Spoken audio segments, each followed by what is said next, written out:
Sign here and get your money. Then Then get lost. The words cut deep into Emma as she stared at the divorce papers. 3 years of marriage was now worthless change. Jason leaned out of the hospital bed, his voice dripping with false concern. More than generous, considering what you brought to this marriage. His mother nodded approvingly from her diamond-studded chair. Finally, some sense. That woman has been bothering you for long enough. Emma's fingers traced the pen they'd given her, a cheap knockoff that felt awkward in her hand. Her Mont Blanc was hidden in her purse, along with something else they didn't know about. Looking at the papers, she repeated them softly, her voice barely above a whisper. "Take this and start over somewhere else," Jason said. "It's the best offer you'll ever get." Emma looked around the hospital room, the faces watching her. His family, his business partners, even his lover hovering nearby. They didn't know her secret, and tomorrow everything would change. 7 days later, Emma stood outside 590 Madison Avenue. The law firm of Whitman and Associates occupied floors 20 through 23. Richard Whitman had chosen this location believing its prestige would intimidate her. He had no idea Emma owned the building through shell companies. Emma wore a simple navy dress from Marshall's, natural hair in a bun, no jewelry. She carried a worn purse and walked with careful posture. 3 years of performance. Today would be its final act. The lobby receptionist looked up with disdain. "Can I help you?" "I have an appointment at 10. Emma Collins, Miller divorce consultation." The receptionist's eyebrows rose. "You mean Jason Miller?"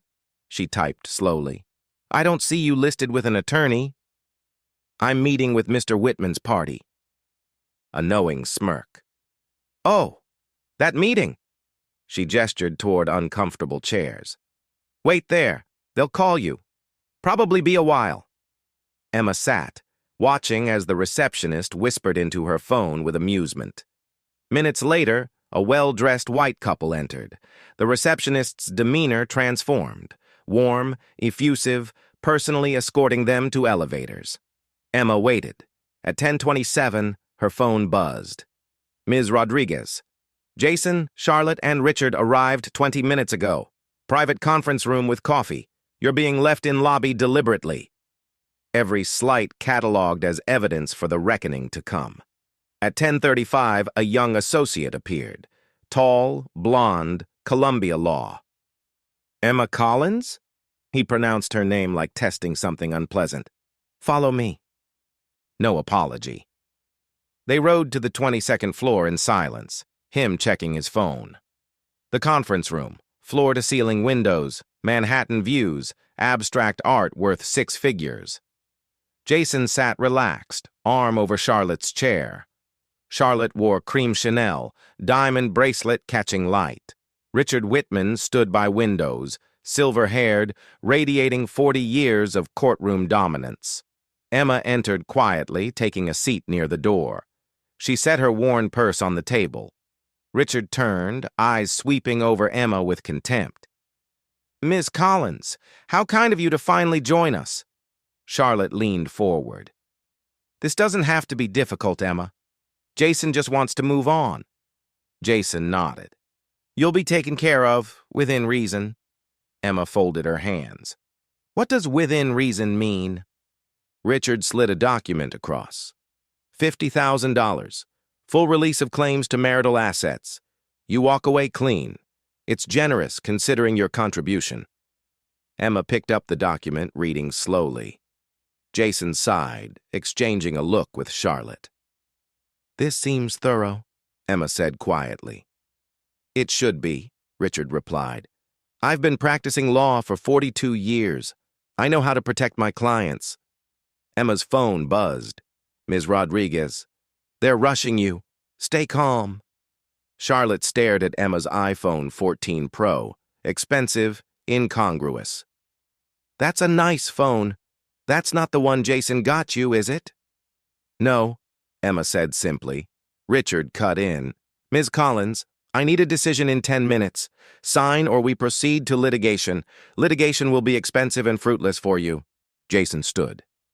Emma, you're being deliberately difficult. Just sign the damn paper. Emma looked at him steadily. She'd spent 1,095 days waiting for this moment. I appreciate your time, Emma said. Shall we begin? Richard placed both hands on the table. Let's be clear, Ms. Collins. You have no prenuptial agreement, no significant assets, no legal representation. What you have is an opportunity to walk away with something rather than nothing. Emma traced the document. This clause says I relinquish all claims to property. That includes the Riverside Drive apartment? Correct, Richard said. And the Hamptons vacation home? Charlotte interjected. That was a gift from my family. It belongs to us. Emma nodded, flipping pages. This section about business interests is broad language. Jason shifted. You don't have business interests, you work data entry. I'm trying to understand what I'm signing. Richard's patience thinned. This is standard dissolution. You're overthinking it. Charlotte laughed. Emma, you're a clerk making $40,000. This is stalling. I want to understand my rights, Emma said quietly. Rights? Richard's voice dropped. Given your minimal financial contribution, fare would be significantly less than $50,000. We're being generous. Emma's phone buzzed again. Charlotte reached for it before Emma could react. Ms. Rodriguez's name glowed. FBI liaison confirmed for next week. Everything's on schedule. Charlotte's eyes widened. FBI? Emma? What is this? Emma calmly took the phone back. A personal matter. A personal matter involving the FBI? Richard's attention sharpened. Ms. Collins, if you're involved in any investigation, I'm not under investigation, Mr. Whitman. Richard exchanged a look with Jason. Charlotte sat back, uncertainty creeping in. Emma returned to the document, stalling deliberately. Somewhere in this building, Ms. Rodriguez was coordinating with Thompson. Somewhere in Lower Manhattan, FBI agents were reviewing her evidence. The trap was closing. I have one more question, Emma said quietly. Richard's hands clenched. What? This confidentiality clause prevents me from discussing settlement terms. Why is that necessary? Standard, Richard said curtly. Embarrassment, Emma repeated. Or accountability? Jason's face flushed. What the hell is that supposed to mean?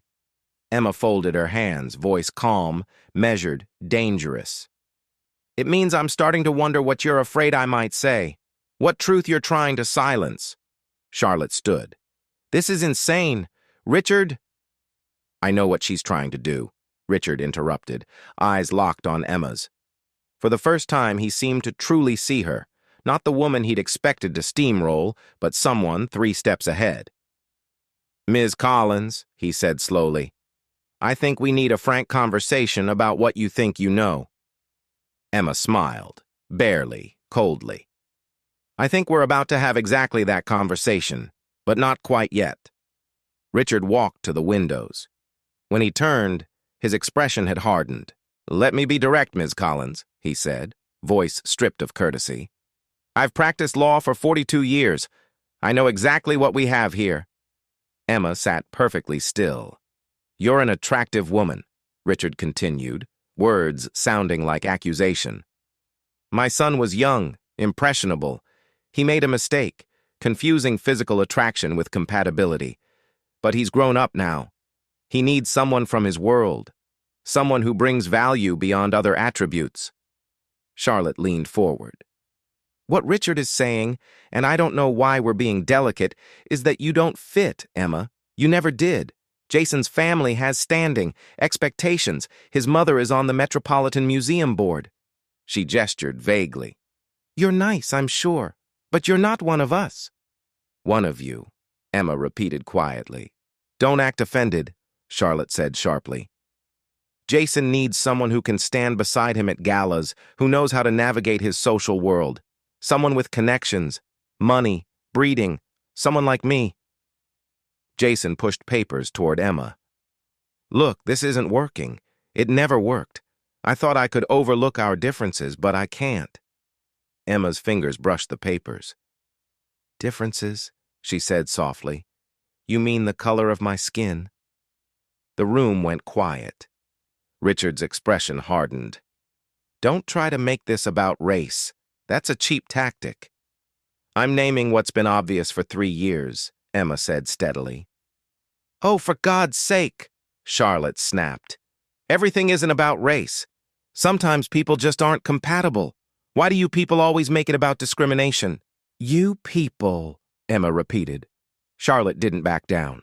Yes, people who blame everything on systemic issues instead of looking at their inadequacies. You're getting $50,000 for 3 years of doing essentially nothing. Most people in your position would be grateful. My position, Emma said.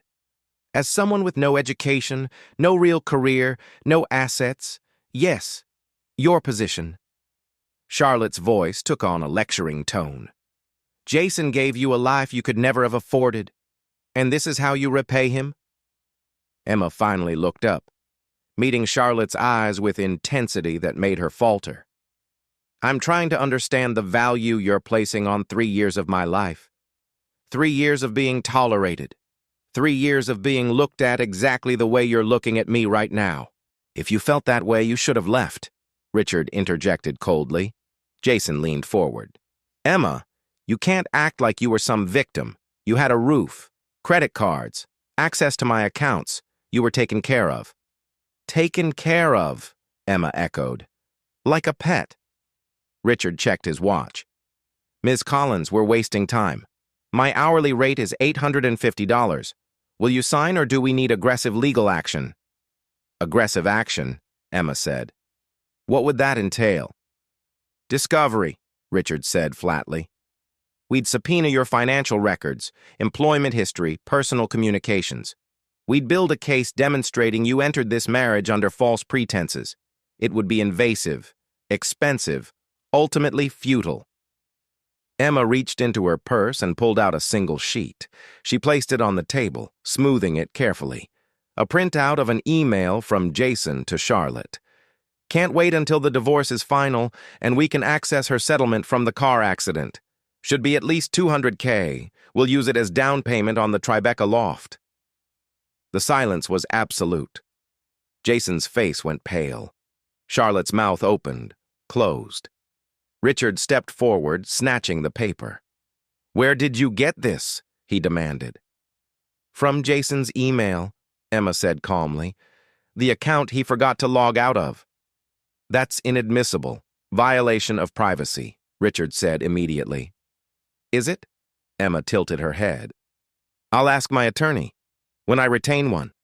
Jason stood abruptly, chair toppling. You've been spying on me? I've been protecting myself, Emma corrected. There's a difference. She reached into her purse again, pulling out a USB drive. She set it on the table. I have 14 months of emails, text messages, financial transfers to offshore accounts, photos of you and Charlotte at the Hamptons house. I have 3 years of evidence documenting systematic financial abuse, adultery, and conspiracy to defraud. The room was completely still. Richard stared at the USB drive. Charlotte's face had lost all color. Jason gripped his chair, knuckles white. You're bluffing, Charlotte said, voice wavering. Am I? Miss Collins, if you're threatening to use illegally obtained evidence, Richard started. I'm not threatening anything, Emma interrupted, voice maddeningly calm. I'm simply indicating I'm not the naive, uneducated woman you assumed. I'm someone who pays attention, who documents, who prepares. She stood slowly. These proceedings feel less like negotiation, more like ambush. These people seem more interested in humiliating me than reaching equitable resolution. No one is trying to humiliate you, Richard said hollowly. No. Emma's voice carried an edge. Then what would you call the receptionist leaving me in the lobby 40 minutes while you drank coffee? What would you call being told repeatedly I don't belong, don't fit, am not suitable? What would you call being told I'm one of you people? Charlotte flinched. Jason looked away. These procedures, Emma continued, voice dropping to something colder. seemed designed to target a specific type of person, someone you assumed would be easy to intimidate, easy to dismiss. She picked up the USB drive. But the most dangerous people are the ones you underestimate, the ones you don't see coming. She dropped the drive into her purse. I'm going to leave now. I'm going to retain actual legal counsel. And then we're going to have a very different conversation about what equitable means. Richard found his voice. Ms. Collins, I strongly advise you not to leave. But to what? Emma turned, eyes blazing. To use your money, your connections, your 42 years of experience to crush someone you see as beneath you? Go ahead. Try. I think you'll be surprised at what happens next. She walked to the door. As she reached for the handle, she paused. One more thing. That text Charlotte saw, the one about the FBI, you might want to ask yourselves why I'd be coordinating with federal agents. What kind of evidence might interest them? Are you threatening us? Jason's voice cracked. Emma's smile widened. I don't make threats, Jason. I document facts. I collect evidence. And then I let the system do what it's supposed to do. She opened the door. I'll be in touch, through my attorney. She stepped into the hallway, door clicking shut with finality. Through the glass wall, she could see them frozen. Richard with hand half raised, Charlotte gripping Jason's arm, Jason staring at the space where Emma had stood. Emma walked past the receptionist, now avoiding eye contact, past the associate, past other lawyers who sensed something had shifted. She took the elevator down alone, watching her reflection. Her hands were steady, her expression calm. But behind her eyes, something fierce and uncompromising burned. They had given her every reason to destroy them. Now she would show them what justice looked like. Emma made it 3 steps past the elevator bank before Richard's voice echoed. Ms. Collins, stop! She didn't. She continued walking, shoulders squared, pace unhurried. Ms. Collins, I'm speaking to you. Richard caught up, stepping in front of her, blocking her path. His face was flushed. You don't get to walk out in the middle of negotiations. Negotiations? Emma met his eyes. Is that what we were having? Don't be dramatic. Richard glanced around, aware of growing audience. He lowered his voice. Come back to the conference room. We had 3 hours to discuss civilly, Emma said. You chose to spend that time explaining why I'm not good enough, smart enough, or white enough. Further discussion wouldn't be productive. Richard's jaw clenched. I never said... You said exactly what you meant, Mr. Whitman. The only difference now is, I'm declining to accept your assessment. Emma moved a step around him. He grabbed her arm. The gesture was a mistake. Emma looked down at his hand on her sleeve, then back up, expression frigid. Remove your hand, she said quietly. Richard released her immediately, but damage was done. Receptionist's phone was recording. Paralegals had emerged, watching. This was a story they'd tell for weeks. Jason burst through doors, Charlotte close behind. Emma, wait. Let's talk reasonably. Reasonably, Emma repeated. She didn't raise her voice, but something in her tone made everyone quiet. Jason, you've spent 3 years being unreasonable. You've hidden money in offshore accounts, transferred marital assets to your mistress's family, systematically prepared to financially destroy me while pretending we had partnership. So forgive me if I'm not interested in your version of reasonable. You're making accusations without proof, Jason said, voice lacking conviction. Without proof, Emma said softly. She pulled out her phone, scrolling to a document. This is the wire transfer you made March 15th last year. $50,000 to Charlotte's name, memo, Hamptons renovation. Except we don't own property in the Hamptons. Jason's face went white. Charlotte stepped forward. That was a loan between my husband and his mistress, using money from our joint savings, Emma interrupted. Here's another, April 23rd, 30,000. Memo, investment opportunity. What investment, Jason? This is a private matter, Richard interjected. Private? Emma's laugh was sharp. You made it public when you told me I didn't belong, when Charlotte said I wasn't one of you, when you explained why I was a mistake. She looked around the lobby at the growing crowd. So let's be public. Charlotte's face flushed with anger. You're making a scene. Pathetic is cheating on your spouse while planning to steal from them, Emma said. Pathetic is using your father's law firm to intimidate. Pathetic is assuming someone won't fight back because they're quiet. She took a step towards Charlotte, and the other woman flinched. I've been quiet for 3 years, Charlotte. Watching, learning, documenting, preparing. You mistook silence for weakness. Are you threatening my daughter? Richard's voice rose. I'm stating facts. Emma's voice remained level. Your daughter has been having an affair with my husband for 18 months. She's received over $200,000 in transfers from marital accounts. She's lived in properties purchased with marital funds. Those are facts, Mr. Whitman, documented, verifiable facts. You can't prove any of this, Jason said desperately. Am I? Emma pulled up another document, a spreadsheet, color-coded. Here's every transfer, every purchase, every suspicious transaction over 3 years. Dates, amounts, account numbers. I have credit card statements showing Charlotte using cards in my name. I have emails discussing how to move assets before divorce. I have text messages planning vacations on my money. She looked up. I have everything, Jason. Every lie. Every theft. The silence was absolute.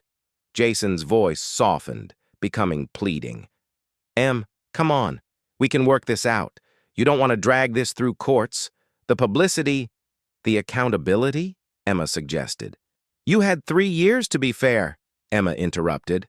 3 years to treat me like partner, like equal, like human being. Her voice carried an edge of emotion. I loved you, Jason. I believed in us. And you saw a convenient target. Charlotte's silence was answer enough. Emma's phone rang. She answered, putting it on speaker.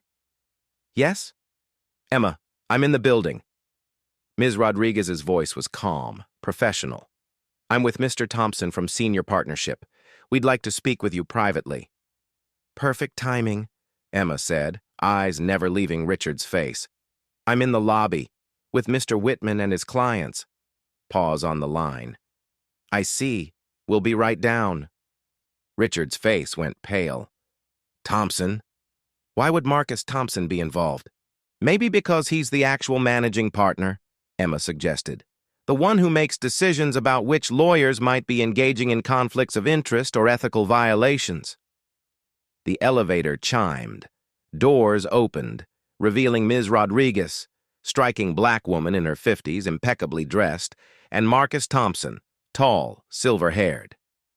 Richard, Thompson said, voice neutral. Ms. Collins, perhaps we should continue this somewhere more private. Why? Emma asked.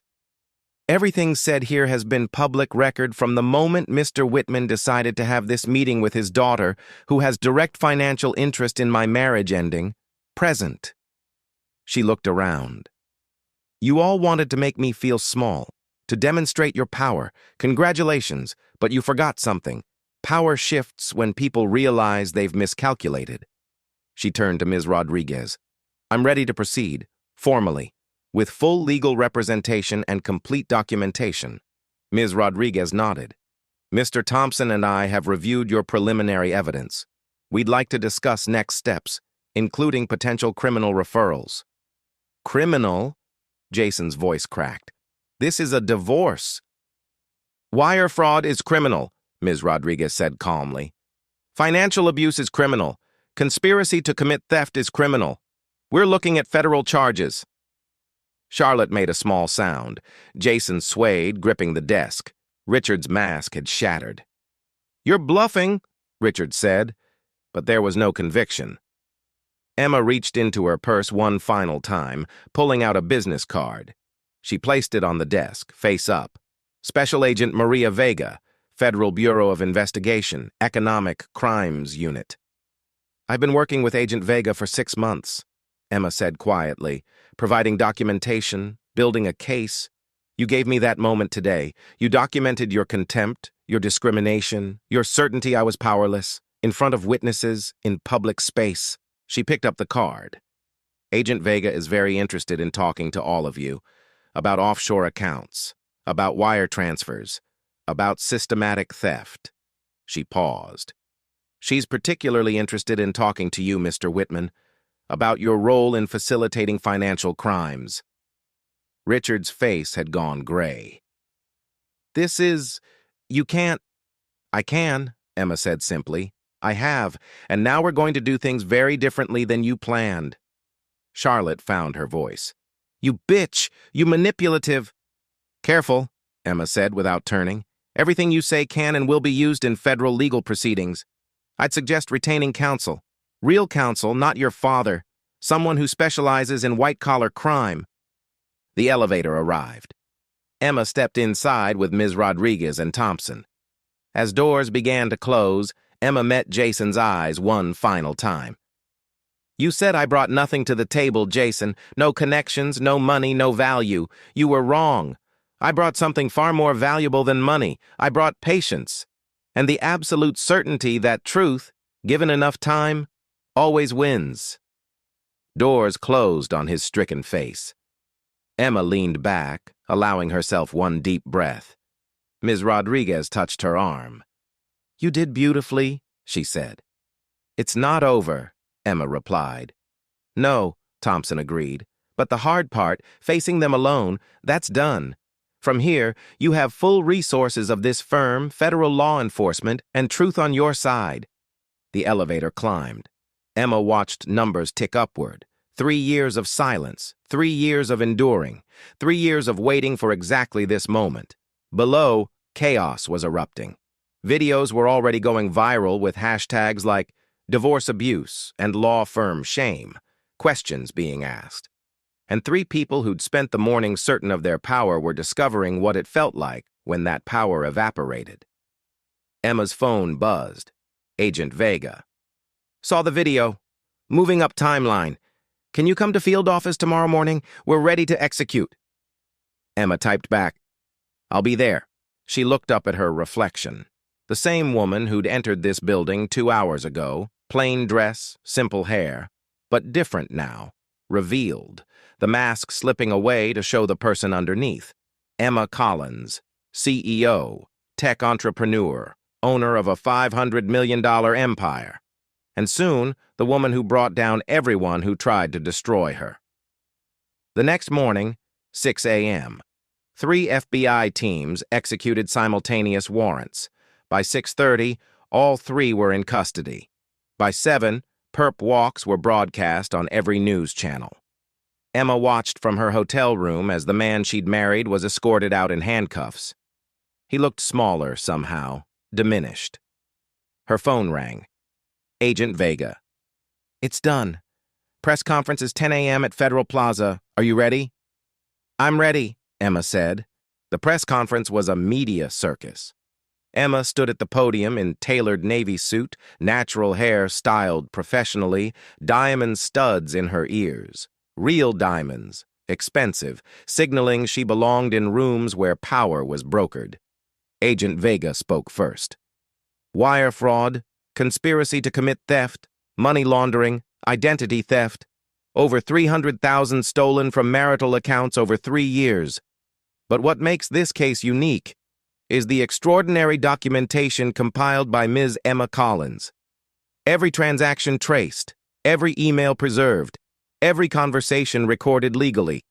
She built an airtight case while enduring systematic abuse and discrimination. Then Emma's turn. She stepped to the microphone. My name is Emma Collins, she began, voice steady. I am founder and CEO of Collins Technologies, valued at over $500 million. I hold 3 patents in AI-driven data analytics. I graduated summa cum laude from MIT. I am a black woman who built an empire from nothing. She paused, letting that sink in. 3 years ago, I met a man who claimed to love me, who said race didn't matter, and I wanted to believe him. So I tested him, I lived beneath my means, hid my wealth, pretended to be exactly what he seemed to want, a woman with no power, no resources. Reporters frantically took notes. And he failed spectacularly. Not just by having a affair. He failed by systematically stealing from me while making me believe we were building future together. He failed by transferring hundreds of thousands to his mistress while I rode the bus. He failed by planning to leave me with nothing, $50,000 after 3 years, while he and his mistress lived in homes purchased with my money. Emma's voice remained calm, but words landed like hammer blows. But financial abuse was just one layer. What made this systematic was discrimination. The assumption that because I'm a black woman, I must be uneducated, powerless. The lawyer who physically grabbed me, the mistress who called me "you people." The conversations where my humanity was questioned. She pulled out her phone. I documented everything, not because I'm paranoid, but because I knew what my mother went through. I watched financial abuse destroy her because she had no evidence. She died at 53, worn down by legal system that didn't protect her. Emma's voice caught. I did this for her, and for every woman who comes after me. I wanted to show that documentation works, that patience works, that strategic preparation can overcome even most entrenched systems of abuse. Questions came. CNN reporter. You've been called manipulative. How do you respond? I respond with evidence, Emma said simply. I have 3 years of documented theft, videos of discrimination, wire transfers, emails, witness testimony. Those are facts. As for revenge, justice and revenge are not the same. Justice is structural. I want to change how financial abuse cases are prosecuted. That's not revenge. That's progress. New York Times. What's next professionally? Absolutely continuing as CEO. I never stopped. I just stopped advertising it. My company thrived because I built systems that could function without my constant presence. We just closed major acquisition. Emma smiled. Turns out you can run $500 million company while also dismantling your husband's criminal conspiracy. Multitasking. Room rippled with laughter. Washington Post.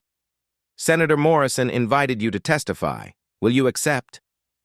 I've already accepted. I'll be in Washington next month to discuss legislative changes, stronger protections for spouses who document abuse, clearer laws about marital asset fraud, penalties for legal professionals who use discrimination tactics. She leaned into microphone. What happened to me should never happen to anyone else. Press conference continued, but Emma had made her point. By the time she stepped away, narrative was set. She wasn't victim who got lucky. She was strategist who'd executed 3-year plan with surgical precision. She was CEO who'd never stopped being powerful. She was black woman who'd used every stereotype against those who underestimated her. That afternoon, Emma's phone exploded. 60 Minutes wanted interview. New York Times wanted profile. TED wanted her for main stage. Harvard Law wanted her to guest lecture. But call that mattered most came at 3 p.m. from Silicon Valley. Miss Collins, this is Rebecca Huang from National Center for Women in Policing. We'd like to partner with you on nationwide initiative to train law enforcement on documenting financial abuse. Would you be interested? Emma sat down slowly. This wasn't just about Jason anymore. The case was becoming precedent, movement. Yes, Emma said. I'm very interested. By evening, Collins Technologies' stock had jumped 12%. Narrative shifted from abuse victim to mastermind who played long game. Emma stood in hotel room overlooking Central Park. Her phone buzzed. Ms. Rodriguez. Judge set bail hearing for tomorrow. Jason's family scrambling to find lawyer. Word is no one wants to touch it. Evidence too damning. Emma replied. Good. Another text. Ms. Collins, I'm law student at Columbia. You're the reason I want to specialize in family law. Then another. My mom is going through financial abuse. Because of you, she started documenting. You gave her hope. And another. I'm tech CEO in Austin. I hid my wealth from my husband, too. Seeing you today made me realize I'm not alone. Messages kept coming, dozens, then hundreds. Women sharing stories, fears, newfound determination, movement crystallizing in real time. She thought about her mother, gone 8 years, who died believing system couldn't be beaten. "You were wrong, Mom," Emma whispered. "The system can work. It's slow, imperfect, requires more patience than should ever be necessary. But it can work. I proved it." Her phone rang. Agent Vega. "Emma, we need to discuss tomorrow's bail hearing. Prosecutor wants you there. Are you up for facing them in court?" Emma looked at her reflection. Same woman who'd walked into that law firm 2 days ago, but transformed. No more masks. Just Emma Collins, in all her complicated, powerful, uncompromising truth. "I'm up for it," she said. "I've been up for it for 3 years. Let's finish this." Because this, standing in light, telling her truth, watching dominoes fall exactly as she'd set them up, this was what power looked like when it stopped hiding. This was what happened when silence finally spoke. And the empire fell. The bail hearing was swift and merciless. Jason's family scraped together enough for defense attorney, nervous young lawyer.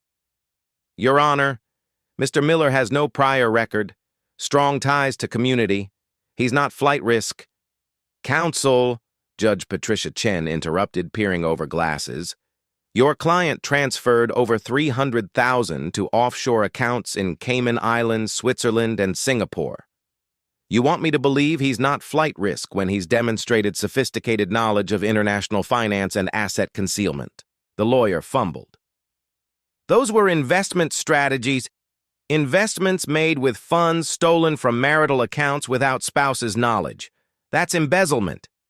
Judge Chen turned to prosecutor. "Bail recommendation?" "Remand, Your Honor. High flight risk, sophisticated crimes, strong evidence of conspiracy." "Granted. Mr. Miller held without bail pending trial." Gavel came down. Jason's mother let out choked sob. Charlotte's hearing went worse. Her attorney tried to paint her as naive victim. "Your Honor, my client is young woman deceived by—" Judge Chen held up hand. "Ms. Whitman is 32 with MBA from Wharton. She signed wire transfer authorizations, co-signed loan documents, participated in purchasing property with stolen funds. Victim impact statement includes text messages where your client discussed bleeding Emma dry. This wasn't naivety. This was greed. Remand." Charlotte collapsed, hyperventilating. Her mother rushed forward, but security held her back. Whitman family's social standing evaporated. Richard Whitman's fall was most spectacular. New York State Bar Association moved with unusual speed. Witness after witness testified about Richard's pattern of discrimination, intimidation, ethical violations spanning decades. Bar panel didn't deliberate. Permanent disbarment, no possibility of reinstatement. Richard's law license, source of his power, identity, entire existence, was revoked. His legal career, 42 years of building influence, ended in 15 minutes. Criminal trial followed 3 months later. Prosecution's case was devastating. Emma had documented everything so meticulously that defense barely mounted challenge. Jury deliberated 4 hours. Guilty on all counts. Jason's sentencing: 7 years federal prison, full restitution, permanent restraining order. Charlotte received 5 years, possibility of parole after 3. Richard received harshest, 10 years, no early release. Judge's words were searing. "You weaponized legal system against vulnerable people. Your conduct demands punishment." Media coverage was relentless. Emma's face became synonymous with justice, with patient strategy, with idea that documentation could overcome entrenched systems. But most significant changes happened quietly. Within 6 months, 5 states introduced bills strengthening protections for victims. Collins' documentation standard became legal shorthand. Law schools added her case to curricula. TED invited her to speak. Her talk received 15 million views first month. Collins Justice Fund, 50 million, Emma announced during press conference, received over 3,000 applications first year. Emma hired team of attorneys, investigators, victim advocates. 1 year after arrests, Emma testified before Senate Judiciary Committee. "Financial abuse is invisible crime," Emma said. "It leaves no bruises, but it's just as devastating, arguably more so because it strips victims of resources they need to escape. We need laws that recognize this." Legislation passed 8 months later, Financial Abuse Protection Act, mandating harsher penalties, creating federal jurisdiction, establishing grant programs. Emma was invited to White House for signing ceremony. Whitman family never recovered. Country club memberships revoked, charitable board seats eliminated. Family name became cautionary tale. Jason's parents tried to visit him in prison once. He refused. According to records, he spent most time in library, reading, perhaps finally educating himself on consequences of underestimating people. Emma never visited, never wrote, never looked back. Instead, she built. She expanded Collins Technologies. She mentored young women in tech. She spoke at universities about strategy, patience, long game of justice. She became not just CEO, but symbol, proof that careful preparation could overcome even most entrenched systems. And every time someone asked if it had been worth it, 3 years of her life, 3 years of enduring cruelty, Emma's answer never wavered. Yes, because it wasn't just about me. It was about changing the system for everyone who comes after, and that's always worth it. 2 years after trials, Emma stood on MIT's commencement stage, looking out at sea of young faces. "I'm going to tell you something uncomfortable," Emma began. "The world will underestimate you, not might, will. If you're woman, if you're person of color, people will dismiss you. They'll assume you're less intelligent, less capable. And that assumption? It's going to hurt." She paused. "But here's what I learned. Their underestimation is not your truth. It's their limitation. And if you're strategic, if you're patient, their assumptions become your advantage." Emma stepped from podium. 3 years ago, I made choice to live beneath my station, to hide my success. I did it to answer question, would someone love me for who I am or only for what I have? Auditorium was silent. The answer broke my heart, but it also freed me. Because in answering that question, I documented pattern of abuse so thorough that it changed laws, that it helped hundreds of women, that it proved system, flawed as it is, can still deliver justice if you're prepared enough. She looked at young women in front rows. "I'm not telling you to hide who you are. I'm telling you to be strategic about when and how you reveal your power. To understand that dignity isn't about making others comfortable. It's about knowing your own worth so deeply that no one else's opinion can diminish it." Emma's voice softened. "My husband told me I was worthless. His lawyer told me I didn't belong. His mistress called me you people. And through every moment, I knew something they didn't. I wasn't the person they thought. I was someone who'd built empire, someone who understood patience, someone who knew justice isn't sprint, it's siege." She returned to podium. Cost was high. 3 years enduring abuse, documenting every theft, every insult, 3 years choosing long game over immediate satisfaction. But result? Laws changed. Women found hope. System, just a little, got better. Emma smiled, genuine and warm. "People who underestimated me are in prison now. Lawyer who grabbed my arm, disbarred. Mistress who mocked my poverty, serving 5 years. Husband who stole from me, 7 years, with permanent record. That's not revenge. That's accountability. That's what happens when silence transforms into strategy, when patience becomes power." She looked directly at graduates. "Some of you will face abuse. Some will face discrimination. Some will be told you don't deserve success. And in those moments, remember, Emma Collins spent 3 years being underestimated, and she used every moment to build evidence, to ensure that when she revealed her truth, it was unassailable." Emma's eyes glistened. My mother didn't have resources I had. She fought as hard as she could, but system failed her. She died believing wealthy, connected people always won. But she was wrong. Not because system is fair, but because enough preparation can force system to be fair. She stepped back one final time. You are most educated, most capable, most powerful generation in history. You have tools my mother never dreamed of. Smartphones that record everything, cloud storage that preserves evidence forever, social media that amplifies truth faster than lies. Use those tools, document your truth, and when moment comes, reveal that truth with full weight of preparation behind it. Emma's final words rang out. They will underestimate you. Let them. While they're comfortable in their assumptions, you be busy building your case. And when you're ready, when your documentation is complete and your truth is undeniable, show them exactly who they were fooling themselves about. Because that moment when silence becomes speech, when patience becomes power, when underestimated become undeniable, that's when you change the world. Applause started slowly, then building until entire auditorium was on its feet. As she left stage, young black woman approached, cap and gown still on, diploma clutched, tears streaming. Miss Collins, thank you. My mom went through what you did, but she didn't document it.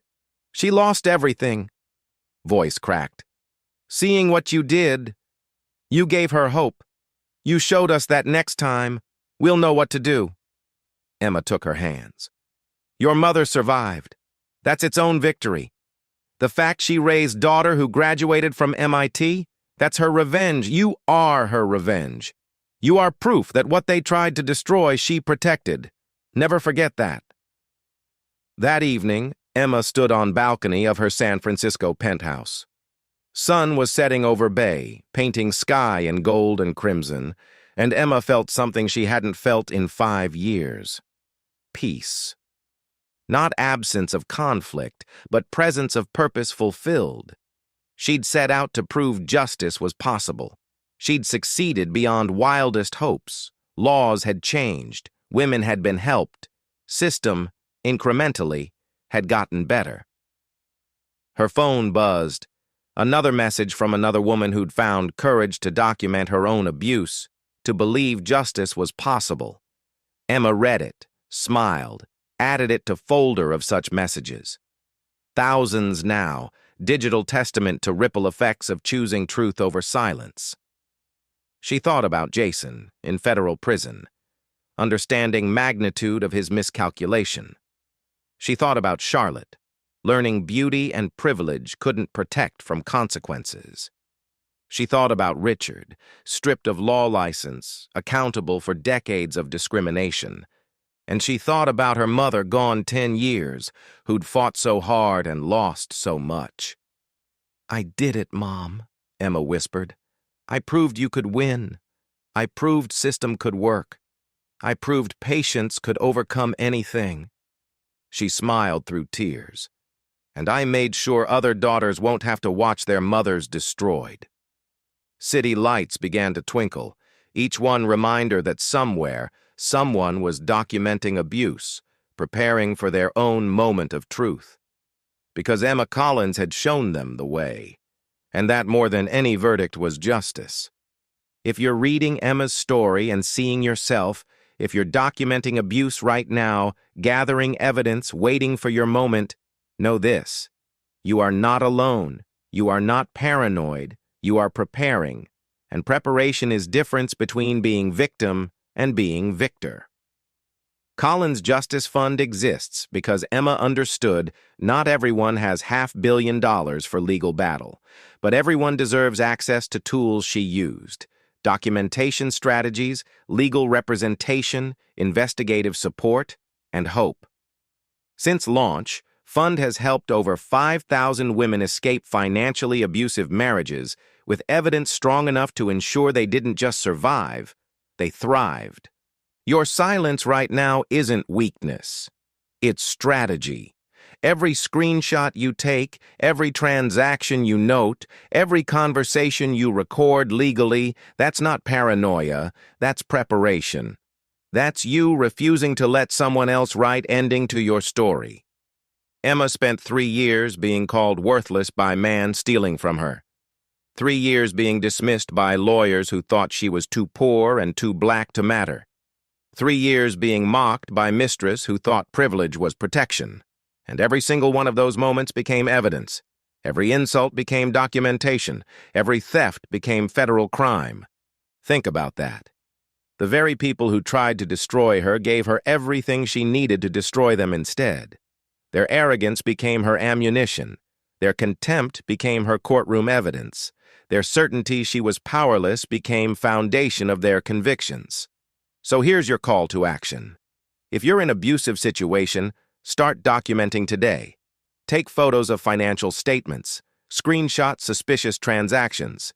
Keep journal with dates, times, direct quotes. Save emails. Record conversations where legal.